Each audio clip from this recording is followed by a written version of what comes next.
I wouldn't want them to pick Ember there either, though. Maybe like they have some end. idea of like they want to pick their mid here to save this next pick for something good. And I'm not a believer yet, but I'm waiting to see if I can agree with it. Best way to put it. Right now, I'm a little bit stumped on why they would do this. Because now Puck is just going to play into a lot of roots and stuns. There has to be a 5 here that's like really good, and I'm just trying to figure out what it is. Like, because they have to have held this support pick for a reason, right? Isn't he played more on 4? Has he played on 5? Didn't Fado play it? I was gonna say played 5 today. Oh. I mean, it doesn't really matter. Like 4 or 5, teams are smart enough to know who needs farm priority. Just give it to the Zeus, and Zeus naturally just kind of gets farmed. Would you like to see a Zeus in the NGX? I don't know. That's the thing. I don't hate it. It's okay. I kind of like it. It's a lot of magic damage. They have Puck and Tiny for the playmaking. Yeah, let's go for it. Let's do it. Yeah, let's pick a Zeus. I'm sold. I'm sold. They just they need some more. They need more damage for this TB. What? Oh, that's a good one actually. Okay. That's great against TV. Yeah, that's good versus TV. That's an old school pick. I almost forgot that hero was still in the game because it hasn't been picked in so long. Fnatic played it at the major. I remember that. How'd that go for them? That Yes. I don't know. Yes. Yes. Yes. Well, they didn't win the tournament, so it kind of gone that well. He got some nice buffs this patch. So Did he? What were the changes for him? If you remember. he got movement speed on his astral spirit if it hits creeps, and then something else. So it just helps him a little bit in the laning stage. I guess throughout the whole game it technically helps, but against TB, he's not a mobile hero, so it's very easy to hit the stomp. The spirit will reduce all his magic resistance. If you get close, it reduces all of his armor. And then the Earth Splitter from long range. It's just good setup to like burst him. Because getting close to TB is always very scary. So picking these heroes that can like poke them from afar are very effective. He's such a strong 5 too. So now like T1 have to have an offlaner here that's gonna be able to lane into Elder Time plus carrying. Oh So no. you asked about the Elder Titan. You asked how well it went. It was against OG, and Fnatic actually did win with it. Oh. There you go. Yeah, because Are they not gonna ban Timber? Oh, okay, there it is. There's the Timber. I was gonna say if they get Timber, game over. So that's Mars banned, classic Timber. They might just do the Dawn off. I think what could be really cool for them is picking an Inch maybe as pos 4 here. Alright, so they're gonna do pos 4 Dawn. But the Inch, from my opinion, is just you can dispel the spirit. Dawn could be core, could be cool. This is another approach people like to do versus ET, just reducing his attack speed with like some Jakiro or Visage or Phoenix. Because he likes to trade with you and he hits really hard when he gets a spirit, but if he can't hit because no attack speed, Visage can just like, they could probably just actually just kill the CT in lane. Yeah, they have so much damage now, like on T1. I was thinking like, oh god, like yeah, they have to deal with an Elder Titan, but actually I think their lane is just stronger now. I don't know what they could pick on Nigma that deals with a Terrorblade and can lane into this. So you feel that the TB hasn't really been dealt with properly enough? I mean, the Elder Titan for sure helps, but you still want a good core matchup. Faceless Void. That's the Dawnbreaker counter. Really? Doesn't Dawnbreaker counter Faceless? How? Because when he chronos, you just ult on top of it, and he does no damage, especially if you get Ags. Yeah, but in the lane you can never get queued. So I mean, that's true. But people care about their laning game. stage.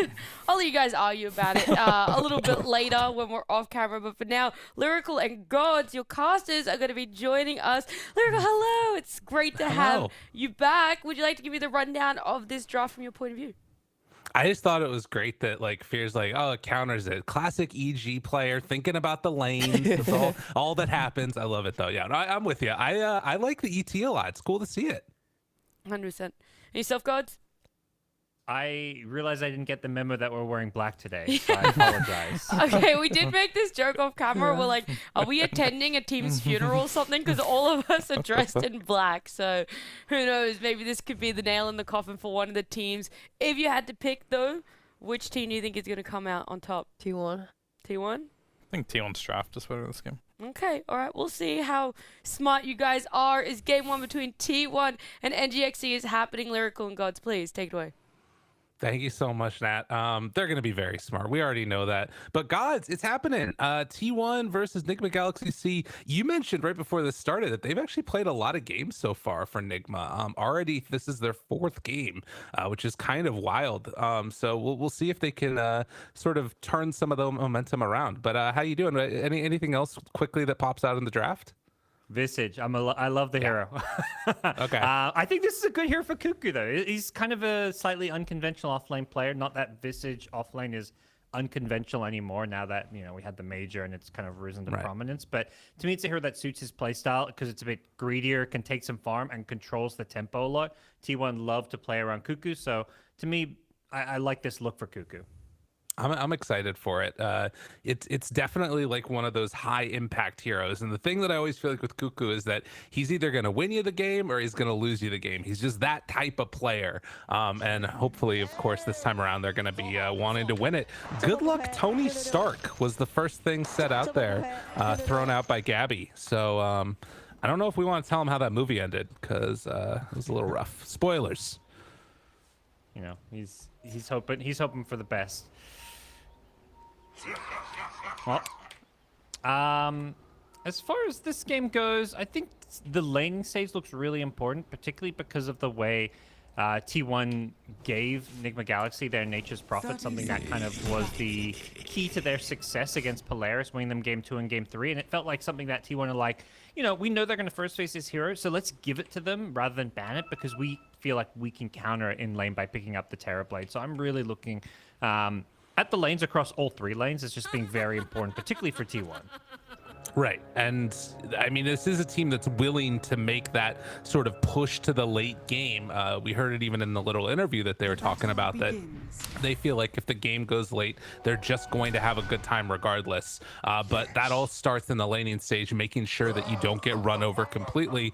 And it's definitely the type of lineup that can build a lot of momentum, but also has that late game potency. I mean, just TB freaking Ember is scary as hell. And then, you know, throwing a Dawnbreaker into the mix in the position 4. This is another one of those heroes that has really risen in prominence. And I want to see kind of what their play is for this, and particularly how this lane up top goes, because ET's gotten a lot of buffs recently, but Dawnbreaker's like the new kid on the block. You know what I'm enjoying seeing is the evolution of starting items. Every time there's a new patch and some of these starting items get tweaked a bit, you see changes. We're seeing Headdress as one of these new kind of support items. So Zephyr on the Dawnbreaker with a Headdress. And in the safe lane, Bane has a fluffy hat as his starting item. This is like some new stuff. I feel like I just haven't seen as far as starting items go. That's awesome. Yeah, I like that a lot. I think the fluffy hat, I mean, there was a while where everybody was buying like Falcon Blades and stuff, and it was like overbuffed and everybody loved it. Man, really taking a ton of damage up top there. This is the danger of Visage, I guess. Like, if you have a good bruiser that can stand in front, just throw those soul assumptions out like crazy. Yes, this is what Visage needs in lane is for position that stands in front, because you're pretty squishy and slow movement speed on Visage. So any kind of 4 position that tanks damage for you and just helps build up soul assumption is going to give you an amazing lane. And ET, he wants to punch you. Guess what? That's just giving Visage soul assumption stacks to nuke you down with. So I feel like Visage against ET is like a dream matchup here for T1. It's interesting too, because it's like, in a way it feels like a really hard counter, but it's also 2 heroes that we almost never see. So it's like theory crafting that would happen, I feel like is, you know, you only work in theory, and then when you see it, it's like, God, this is terrible for the ET. As Alacrity trying to stay toe-to-toe with Carl will set up for a couple of denies there, but it's a lot of slight spam onto the poor old puck. Not that much armor. Yeah, I feel like this matchup's gone back and forth a bit, but the Embers have gotten pretty good at playing it. The slight spam is just pretty annoying, and particularly if you can't get runes as puck, this matchup starts to get pretty hard. But at least without any support rotations, I'm not sure we're going to see too much activity from these supports until power runes come in. Puck should be okay to be able to get bounty runes and as well as water runes if needed. So keep our eyes on that. Maybe you can see steal both of them at one time or another. And then down bottom, the lane that we haven't talked about all that much either. Terrorblade, Bane, very strong in the laning stage. And you can see that already 15-4 versus 9-1 on Mizu. He has not been able to get all that many last hits. And Tiny right now will get a little bit of a courier kill, it looks like, although might be able to micro that one away. So need to watch and see if they can keep up this good start to this game for him. Yeah, and that's been Mizu's strength on this Nature's Prophet has been the laning stage. He was crushing Adusa, just crushing every lane he played, but suddenly you're up against a TP with meta and you can't do that. They are going on this Bane. All right, well, Fluffy Hat Gaming, he's fine. I mean, yeah, 150 health, it makes it work. And now Mizu takes the Nightmare off of himself, still trying to trade with Whitemon, is going to get bullied back. Can see some of the power of just a TB. Doesn't have meta though, and this is going to be the window where Mizu needs to play a little bit of catch up. Your creator's purpose does not need to be your own. Look to just get whatever he can, his farm going, and it's back in the top lane. Does seem like this Visage is having a pretty damn good time. And this is usually a hero that, you know, the laning stage is strong when you've got a good 4, but you really start to shine with level 6. So the fact that you're getting farm pre-level 6 is always really good for the Visage game. Top 3 CS all on the Radiant side so far. So 3 lanes at least being either 1 or going relatively even for T1. And I mean, also Bane has, you know, half Mizu's CS also is a good chunk of damage up there. Gets the connection with the last hit of Starbreaker, and isn't enough? It is. Cuckoo draws first blood. God, it's Nicely dangerous. Yep. Has the double null online already. Cuckoo going for all these early game items. Picks up a Bassi ring as well. They don't want to just, you know, play this lane passively till level 6. They want to keep going for these kills. Alacrity getting brought down very low in that mid lane, and actually going to get a TP bottle refilled in this tier 2. So a little bit of help from Boomba going down. Alacrity going to make his lane a little bit easier. Yeah, that's what Boombell's like. Yeah, you know, tactical feed, just help my mid laner. Oh, and maybe getting him a kill, Carl? No, missed uphill and needed another touch anyways. He had stick charges. He's fine. Just mid player things, you know, getting super low on health, making it look like they're going to die, but it's not. Not really to be. Carl may just do the walk back to base since, you know, he's kind of lost that regen advantage now that Puck had a free bottle refill. So he hits level 6, so leaves the Remnant behind, walks back to base, and his lane's going just fine. In your dream in trouble. Oh, and did not have time walk. Yeah. Used it for the last round and just gets bullied back. Yeah, this is a catastrophe up top here. Yeah, just Celestial hammers in, and with the slow, Cuckoo just able to find an easy kill with Grave Chill plus Soul Assumption. They're dominating this lane. I mean, they're kind of dominating the game if they're not careful. Now Yoka will also toss back the Ember, so won't be able to make any extra action there. So keeping Mizu alive, definitely needed. Like, if you start getting kills on those other sidelines, things look really bad. It was a cool idea from Carl because he left the Remnant mid. He could, after he healed at base, he could TP bottom, go for a gank, and then Remnant back mid to keep farming and also, you know, not let Puck push his tower. Unfortunately, he doesn't find a kill. So the idea behind it was really clever. The execution and finding the, you know, finding the kill just wasn't there. Never refuse good given. We'll head on back up top again and keep our eyes there, but the movement from Carl back up and getting the bounty rune sets him up for some time. Also, did look like Puck was able to pick up an illusion rune, so if there's any rotations, and keep the Puck alive. And Coil gonna be dropped. Moving on in the Tiny. Can they get the toss to break a Coil? And they will. Silence afterwards. Avalanche. Everything dropped, but he's able to get away. Carl makes the juke happen. Oh, that was supposed to be the kill. And now Zephyr might get punished in return with Mizu rotating in the body blocks. They still managed to find a kill. It wasn't on the Ember. And that might be enough to keep this tower alive, actually. Yeah. I think in some ways Zephyr, just by coming in and throwing some spells, saves Carl there. So they probably don't mind that Dawnbreaker dies. They still have Carl here to defend this tower. And it's a level 4 Nature's Prophet TPing mid for a gank. He does hit level 5 after that kill, but it's a support kill. So I just don't think it's really worth it for Nigma Galaxy. They're giving this TP complete free farm. And yeah, you get a kill, but he walks into him. Yeah, Mizu's just done. I mean, you can try and throw a Sprout, maybe. A couple of punches. Not going to happen. Yeah, he just walked into death there. That one hurts a lot. And with a catapult here, they might be able to get some extra damage onto this tower too. Yep. There's a tiny Sniper Courier, but TB with a Kata and his illusions is maybe taking a safe lane tower. This is the tower that never is meant to go down. Oh boy. Yeah, I mean, and I think again that imagine the difference in this game if that was Carl dying instead, and now Yoakum also in trouble, gonna get ran down. Oh, the way it was Metamorphosis. Oh, that keeps him alive.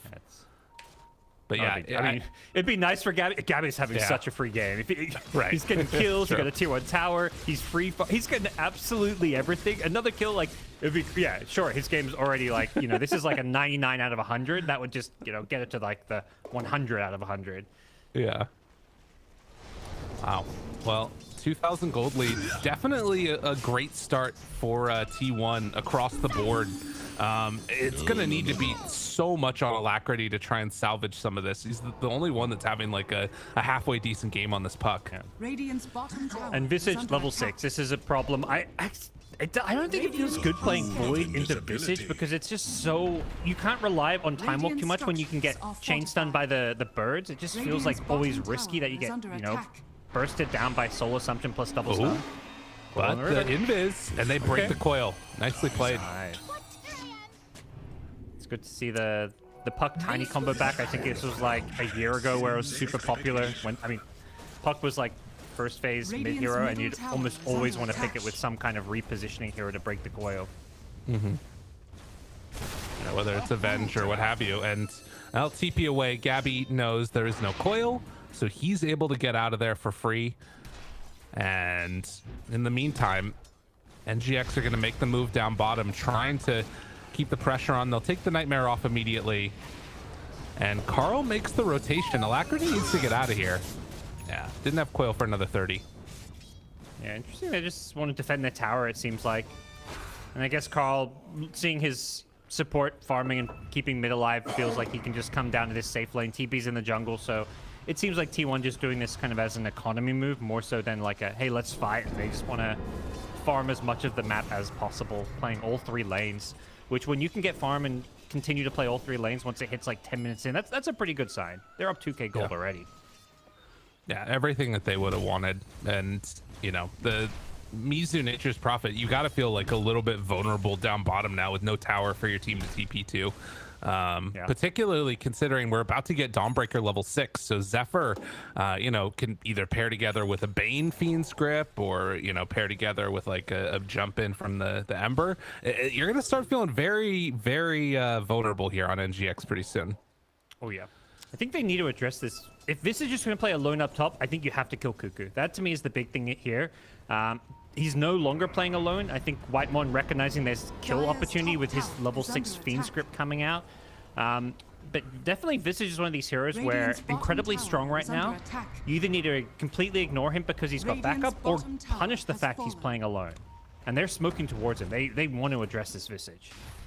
Yeah, Yoakum has to head back and defend the tower, it looks like, knowing that they're going to, like, suss out the smoke that's coming in. Alacrity makes the move. Smoke is going to break.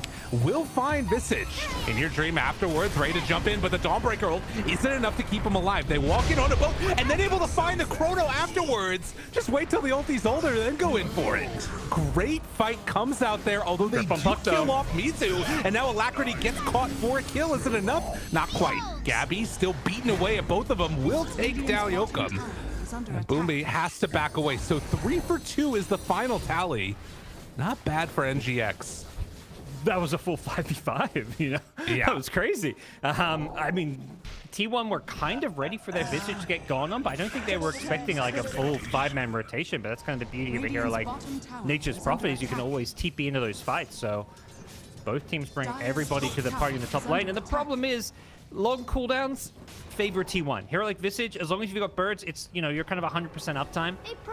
TP doesn't have Metamorphosis, but he's still got illusions and plenty of stats he can easily push here. So the second T1 lose that fight, but the following fight goes really well for him. Coil broken. Nightmare afterwards, Carl. Nice.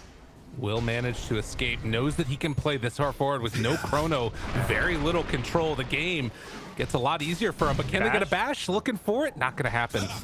And he's just contesting every one of these. Dude, Carl, he's on half HP and just running in. He knows that they can't control him unless they get super lucky with bashes. Able to find the sleep afterwards. Nightmare out. Do they have another round? Avalanche is there, looking for some punishes. The Nightmare's still on in your dream.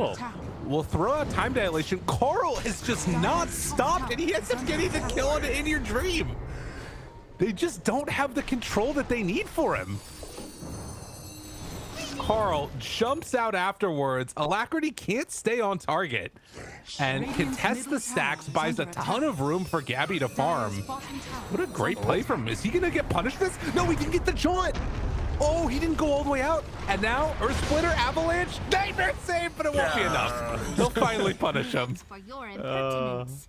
It felt like in so many ways a value sequence of Ember plays with just couldn't quite, he just ran out of juice at the end. But man, did he get value out of, every point of mana and every spell he used there. Yeah. And even after they get that kill, like the gold lead has continued to expand up 4K now. I mean, he just soaked up the attention of like 4 heroes. He got a kill on the enemy carry and had like 4 heroes, all eyeballs focused on him, while his TP free farmed the jungle. While at one point, like he was diving that T2 tower top, and Visage was like just in the jungle farming, like, that's just Carl doing Carl things. I'm just gonna keep farming. Right. So yeah. I guess that. Sorry, go on. Well, I was just gonna say, I guess that's the thing that's interesting is normally we've had so many instances of teams like, as In Your Dream's gonna get away, like trying to push and make plays when big ultis are down, but in a way they're just trying to make that space for Terrorblade to get online and get where he needs to be. Yeah, and this TB is going to very quickly come online at this rate with how much free farm is getting. Same for the Visage. I think this hero, like, as much as like level 6 is nice, it's more like a power spike for farming. You farm so much faster with birds. Like, you just sweep through the jungle with level 4 Grave Chill plus birds at like level 7, and you power farm your way to, like, in this case, a fast Wraith Pact, plus your level 12. The bird's damage output doubles with level 2 ultimate. It's hugely important, I think, for Visage to get level 12 as soon as possible. Because your level 1 birds, they kind of just tickle heroes in some ways. Right. Yeah, the damage block, I guess, makes a lot of difference in that instance, and then starts to become less of an issue later. Well, that'll be a big timing to walk for. I mean, so again, it's like a 4K gold lead. There's a big experience differential. Do you think that because of that, like, NGX want to try and fight right now before, like, they get to those timings, or is it more worth it for them to wait till we get towards, like, Blink on Puck or something like that? Ooh, yeah, it's a tough one. I'm definitely down for them to try and use Chronosphere and Dreamcoil actively rather than just sit back. Like, I don't think they trade farm amazingly well just because it's TP. He's got illusions everywhere, and right now T1's just waiting to hit this mid-game timing. Right. They're waiting to get like this Wraith Pact, level 2 familiars on the Visage, TB with like Yasha BKB. It looks like they're gonna, and at that point they can just kind of 5-man take Roshan, take all these outer towers, and just snowball the game. And I feel like if you just give them the room to get there, the game starts to look ugly. So I'd rather see them, use a Chronosphere just for a solo kill on a core. Like, that to me is well worth it at this point. Yeah. Well, we'll see if they can make that move happen. Again, there's a couple big timings that they're still waiting for. The blink on Tiny is also relatively close, which obviously is hugely impactful, and they might just play and say go at that point as Whitemon moves on in. Another Nightmare onto this ET, being a very annoying hero down bottom, but that is going to be Blink Dagger. Not quite done. He's just about 100 gold away from it for the Tiny. Yeah, that seems to be what they're waiting for, is this double blink. Puck about 300 away. They may find Zephyr up top. Yeah, nice little play. And tried to get out of there, but not going to happen. Down bottom, they also use the Chronosphere. Cuckoo makes the move over, and, well, they're going to punish quite hard. So In Your Dream uses Chrono and not able to get a kill. Yeah, that's the solo Chrono that you don't feel good about. Now you've got a 2-minute cooldown on that. They just use Dream Coil up top as well. So all these ultimates down, and T1 is like, sweet, what do we want to do? Do we want to take a Roche? Mid-tier 1 is juicy. Whatever they want to do, like, in terms of the map, they can do right now with ultis down. And, well, now it's Carl's turn to run on in with Chrono down. He said, I'll take all the damage. Runs into all of them. Sleight of Fist and the grip onto Alacrity. Got him caught. Gonna get killed. Oh, they got Boom And Bell as now, well. maybe more. He is gonna get chased. Body blocks on the side, so he can't hide into the trees. Triple kill for Gabby. Yeah, it's just a rundown here. This is Danger Town. Yeah, and that's kind of what happens when your ulti's gone cooldown. Like, they're so reliant on having Chronosphere plus Dream Coil, and T1 just run to them. Like, Ember literally remnanted onto the tier 1 tower into 3 heroes because he knew he had backup and there was nothing that can kill him. Tiny's like, sweet, here's my blink reveal. I'm going in, and he blinked in, didn't, you know, I think Avatos comboed an Ember with Flame Guard up, and then he just melts because he's a Tiny. He can't tank in the front line, support Tiny. Yeah, no, it's a big problem.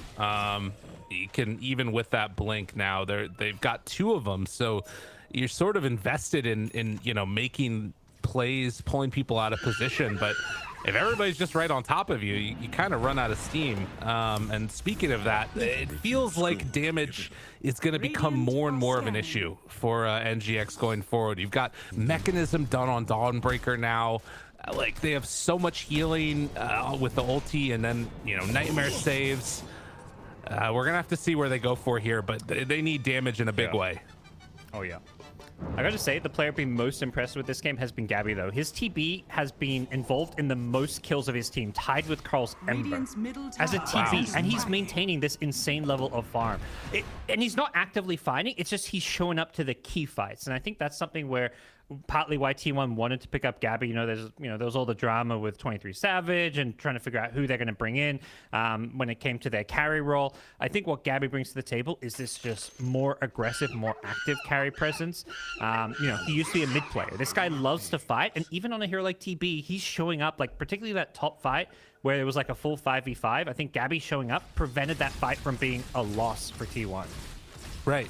Well, and it's just something that fits more the play style that T1 are trying to do, definitely. And particularly in this game, like you're talking about. In a way, it's like when those big ultis are cooldown, it makes it simpler for NGX because it's like, all right, when we have our ultis, we go. But the problem is T1's the exact opposite. It's like when you have the ultis, we go. And they're ready to go now into Roche and make the move in for it. So, I mean, can they contest this? Chrono is back up again. If they get an idea, there's a lot of heroes that can definitely play around the pit, but they might not realize it. They're about to scout it with the ET Spirit, but maybe, no, it's not too late. They definitely can get over here in time. Nature's Prophet is TP. Boombe, though, the Spirit got pulled back in, so he couldn't go for a stomp to stop it. Oh. Yeah, it looks like it may just go down uncontested. They're just a little bit too far. Next Spirit comes in, but it's too late. Oh, that one hurts. I think, I'm not sure what happened there, but unfortunate that they could not get in. And maybe they didn't want to contest anyways. They had Tiny was bottom without TP, it looks like, was the problem. Yeah. Like, I saw 2 heroes bottom. I was like, okay, Nature's Prophet can TP, but I didn't check Tiny, but yeah, he has no TP, so maybe, I think you need all 5. Like, this TP just finished Skadi.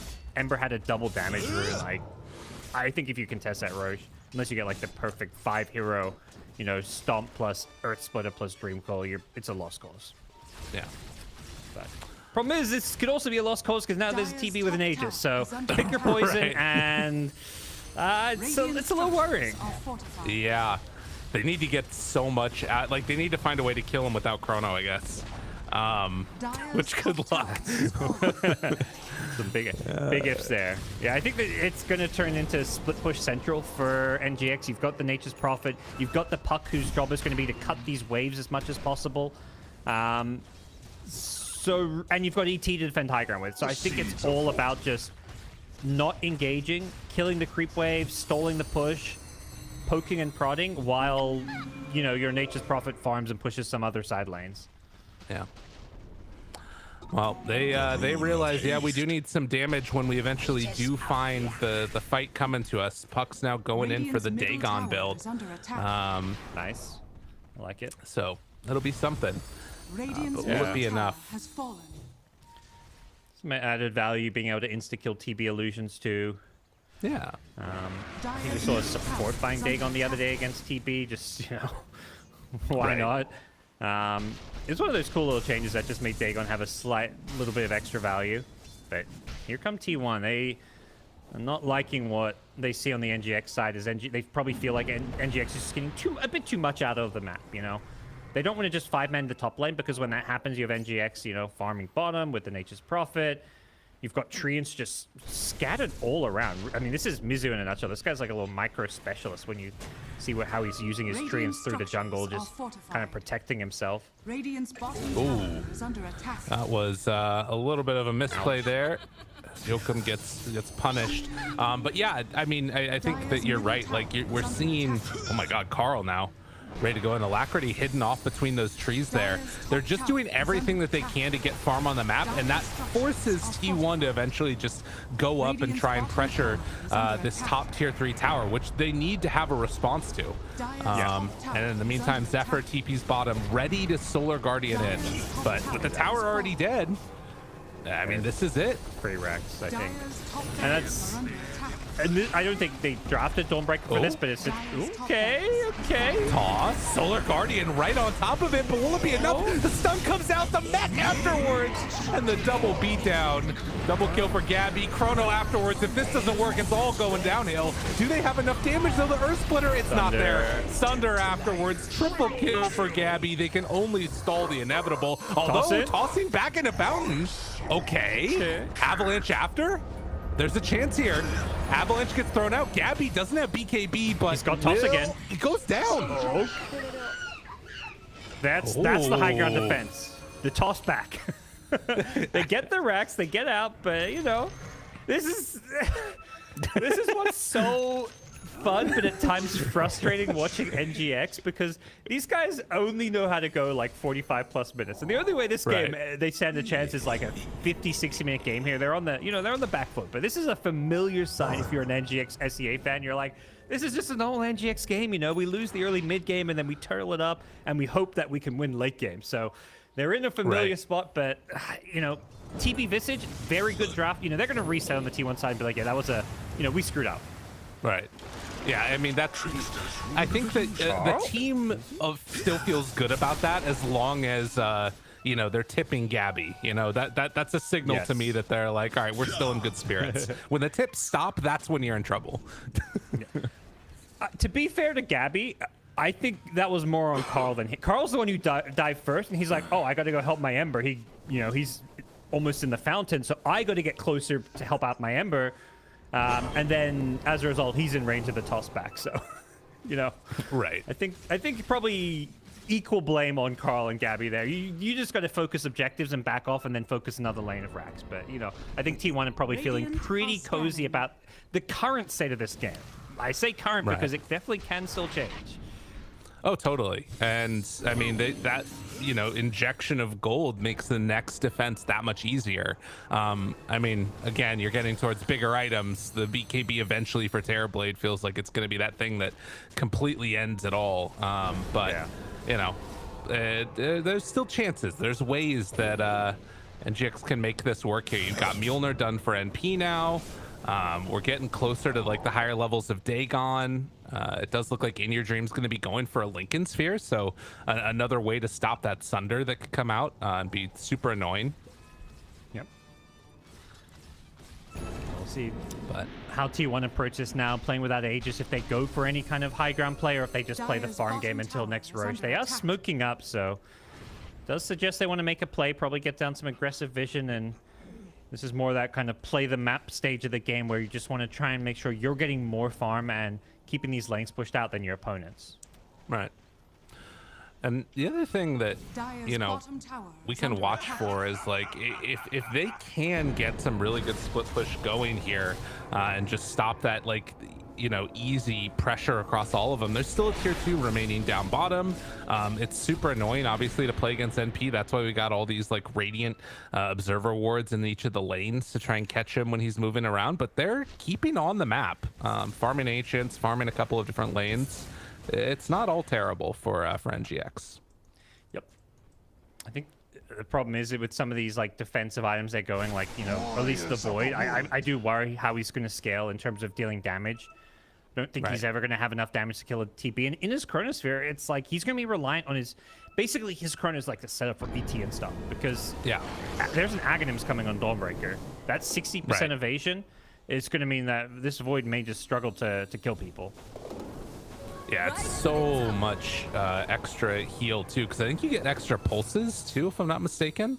I could be wrong about that. But regardless, it's just super annoying to have to deal with. And then the other thing that will be interesting to watch is, like, if they do get a Chrono and ET can kind of get close, that natural order against Terrorblade, it's not to be underestimated. Like, they're getting towards the Visage AC. It's almost completed. Obviously, Dawnbreaker also has a pipe right now, so that helps against the magic resistance portion. But outside of that, Terrorblade doesn't have that much armor once you get on top of him. But the big ulti trying to come it down. Carl gets away. Barely lives thanks to Zephyr. Carl will get out of there, but that magic damage is not to be, you know, undersold here. Alacrity with Dagon 2 already. Doesn't look like he's going for the full Dagon 5. He's kind of queued up some other stuff, but I think he's recognizing with this ET aura, like, and the Chronosphere plus Earthspear, like, he wants to blow people up. Like, put a spirit on somebody, reduce their magic resist, and just zap them. Right. Oh, and he's going for E-Blade, too. I mean, that's also going to be amazing against Terrorblade, because the damage based on their Agi now. Interesting. Yeah, he's going all in on this magic build. There's a Kaya kind of queued up in there as well, so... Yeah, I guess that's the Kaya for the E-Blade. But he sounds like, wait, there's the second Kaya coming in, so... he's got big ambitions. Spellbound from the E-Blade alone is going to be something that can absolutely melt some of these heroes. Yeah. But here's the rush they've been waiting for. I think T1, you know, if they'd played it a little safer and slower, they probably would have gotten a couple of lanes of racks with the last Aegis, but getting pulled into the fountain and past the tier 4s, you know, it's slowed their game down a bit, but I imagine they probably could hear March yelling at them between games, so they're like, okay, guys, let's play discipline. Let's not throw some games.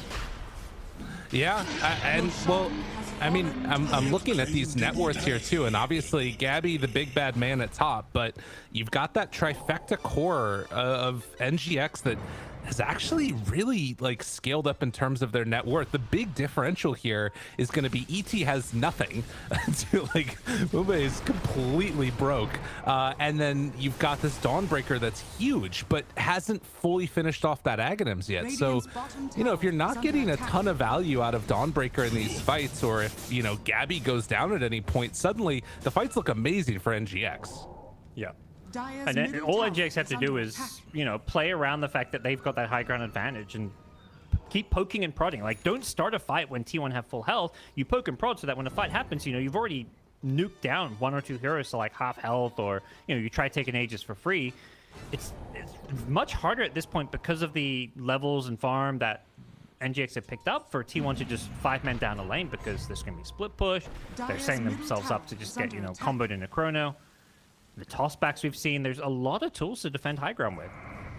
Yeah, no, they've got a lot of them, and you know the question is, will it be able to all work together in perfect harmony?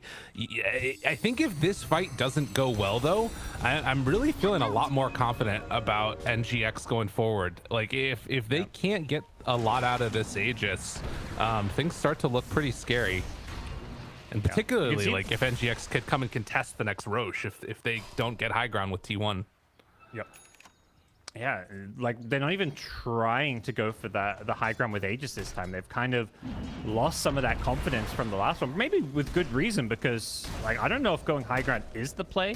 It's almost like that first Aegis, they should have taken that one lane of racks and then just gotten this big gold lead, because they hadn't, I think, like a 10k gold lead when they took this second Roshan, but this could very easily have been like a 20k plus gold lead if they just played like a more farm-oriented game, and that's often the safer way to play Dota. T1 risk it, they try to go high ground, they want to end the game, and suddenly tossbacks in the fountain happen, so... Oh, wait a minute. Gabby underneath the ward right now. They see him. Oh, and then they see that the ward was there. They're still going to run at him here, though.